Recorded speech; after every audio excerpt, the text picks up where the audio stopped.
I'm going to resist the urge to gloat. Okay. Just kidding. There were people around this table. Their names rhyme with Messica, who said that the tariffs were going to increase inflation in a massive way. They haven't. They said this trade war was going to align the world against the United States. It was going to be China and the world aligned against the United States. That didn't happen. It was the exact opposite. They said that he was a taco president, and it looked like the world chickened out. And I remember you said you can't win a trade war. No one wins a trade war. Well, Jesse Watters didn't need to shout or act over the top. It was simply his smooth, sure rundown that left Jessica Tarlov with nothing left to add. On Fox News, he systematically explained how Donald Trump's EU trade deal totally overturned every grave forecast that the media's so-called specialists had pushed for years. These were the same experts who insisted that Trump's tariffs would cause rampant inflation, estrange the U.S. from its allies, and bring about a collapse in global trade. They were confident it would all blow up disastrously. Instead, the complete opposite occurred. The deal went through, the U.S. benefited, and now those same voices are scrambling to change their story. This isn't the first time the press has been caught off guard by Trump's achievements, but the success with the EU is particularly painful. Why? Because the media's doomsday economic predictions weren't just inaccurate, they were completely shattered in real time. Before we get into the rest of the details, leave a comment to let us know where you're tuning in from, and remember to like and subscribe to stay updated. Nothing highlights this better than CBS's Margaret Brennan, who, sitting across from Commerce Secretary Howard Lutnick, was confident she was in control. Just moments before the deal went public, she dismissed the notion of any breakthrough as if it were mere imagination. What unfolded next would turn her entire story on its head. If we get into a trade war as retaliation by them. They're not going to do it. You just met with the European trade negotiator. He came out kind of downbeat. You disagree? You think we are going to get a deal with the European Union? You know, I was on the phone with the European trade negotiators this morning, about a half hour ago. So there's plenty of room. Look, the president and the European Union, these are the two biggest trading partners in the world talking to each other. We'll get a deal done. I am confident we'll get a deal done. Is that August 1st deadline with the EU a hard deadline? Are you going to get a deal since you were just on the phone? Going to see the best set of trade deals you've ever seen for America and for the American people. Let's talk about the new trade deal with the European Union, with Commerce Secretary Howard Lutnick. The European Union is going to pay 15%, and they sell us $600 billion worth of goods. That's $90 billion for America, and they agreed for the first time ever to cut all their tariffs, cut their barriers, and let American businesses and farmers and ranchers and fishermen finally sell into the European Union. Massive market. This is huge for America. Right? You have a lot of different factors. So we're going to do the following. The European Union is going to agree to purchase from the United States $750 billion worth of energy. $750 billion worth of energy. They are going to agree to invest into the United States $600 billion more than they're investing already. So they're investing a large amount of money. You know what that amount of money is. It's very substantial, but they're going to invest an additional $600 billion. They're agreeing to open up their countries to trade at zero tariff. So that's a very big factor. Opening up their countries, all of the countries will be opened up to trade with the United States at zero tariff. And they're agreeing to purchase a vast amount of military equipment. We don't know what that number is, but it's the good news is we make the best military equipment in the world, so sort of you have to do that. I mean, until somebody tops us, which is not going to happen. We're way ahead of every other country in terms of the quality of the military equipment. You saw that recently in Iran, and you see that, unfortunately, you see that often for all the wrong reasons, right? So those things are $750 billion, $600 billion, opening up the country.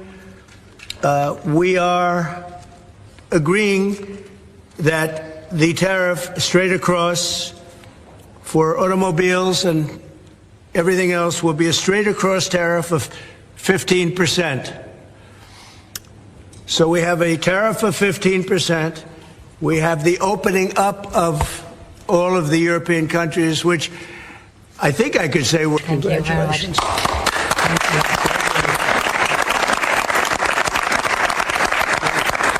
Yeah, thank you. We have a deal. We have a trade deal between the two largest economies in the world.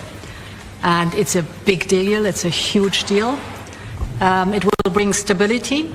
It will bring predictability. That's very important for our businesses on both sides of the Atlantic. It's 15% tariffs across the board, all inclusive. The investments Mr. President just described, that going to go to the United States and the purchases over there. Indeed, basically the European market is open. It's 450 million people. It's astounding how swiftly the political landscape can transform. And in this case, it took less than a week for the narrative to completely reverse. Just a few days prior, CBS's Margaret Brennan was nearly mocking Commerce Secretary Howard Lutnick. The notion that Trump could secure a significant trade agreement with the EU seemed, to her, merely a fringe MAGA daydream. In reality, the true daydream was Brennan's conviction, echoed by many in the mainstream media, that they were the most astute analysts, and that Trump's trade strategy was destined to fail from the outset. They giggled, they sneered, and while they were busy patting each other on the back, Europe was left in a state of panic. And the US emerged with such a substantial victory that it changed the rules entirely. Now, Brennan is conspicuously absent when it comes to acknowledging that smug dismissal. Instead, you can bet she's brainstorming new ways to downplay the success, twist the narrative, and turn it into yet another anti-Trump talking point.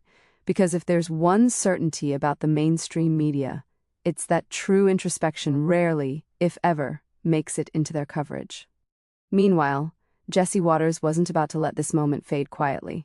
On Fox News, he detailed everything to Jessica Tarlov, who, as you'll soon find out, didn't fare much better than Brennan.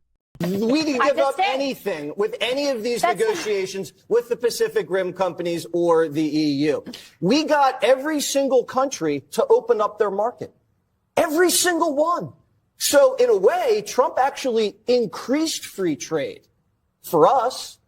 And what else did he do? He also got other countries to agree to invest trillions of dollars here. That is a huge win for the defense industry, for ranchers, farmers, pharmaceuticals. We'll get to that tomorrow. There's a big announcement there. Boeing won big. And the fact that now everybody has to invest here in these big industrial projects, and we left the steel tariffs at 50, they have to use U.S. steel because it's so much cheaper.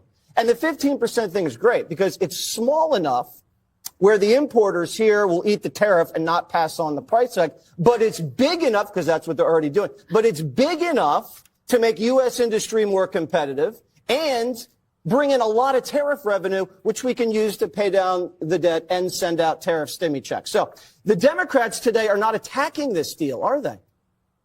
And the free traders over at the Panikin networks, CNBC, are not attacking this deal. They're saying it's a great deal. The Europeans are the ones who said that they got screwed and that they basically got dominated by Donald Trump. It is a victory for the United States. When CNN begins cautiously shifting its terminology, it's clear that the truth has grown too substantial to overlook. Gradually, the network has started inching towards a difficult acknowledgement. This was a significant triumph for the United States. And it's not limited to the network's hosts. Even staunch critics are subtly retracting their previous convictions. Look at Bill Maher, who has spent years ridiculing Trump, but is now moderating his rhetoric. Or Jim Cramer, who once confessed to feeling foolish for questioning Trump's economic foresight. These days, he's nearly stumbling over his words on national television, showering censored praise on the very policies he previously criticized. That illustrates just how undeniable this event is. It's more than a symbolic American achievement. It's a diplomatic earthquake that has sent the European Union into a state of profound anxiety. Trump's victory didn't just seal a deal, he shattered the myth of the all-powerful global elite. The well-crafted narrative of Brussels as an invincible authority has fractured dramatically, and the repercussions are still being felt. Fantastic deal then struck by Donald Trump and just terrible negotiation on the part of the EU. I mean, how do you... I think that's an accurate assessment. To me, this is a humiliating capitulation on behalf of the EU, and it really calls into question this amazing negotiating strength, this leverage that the EU is supposed to exert as a superpower on world affairs.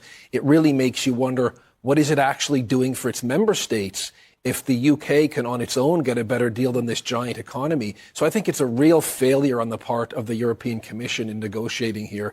And obviously, it's better than not having any deal at all at 30% or something. But this is really a wasted opportunity, I think, for the EU, and absolutely a victory on behalf of the Trump administration. This is part of Trump's real crusade to redress what he perceives to be imbalances, unfairness towards America from US trading partners.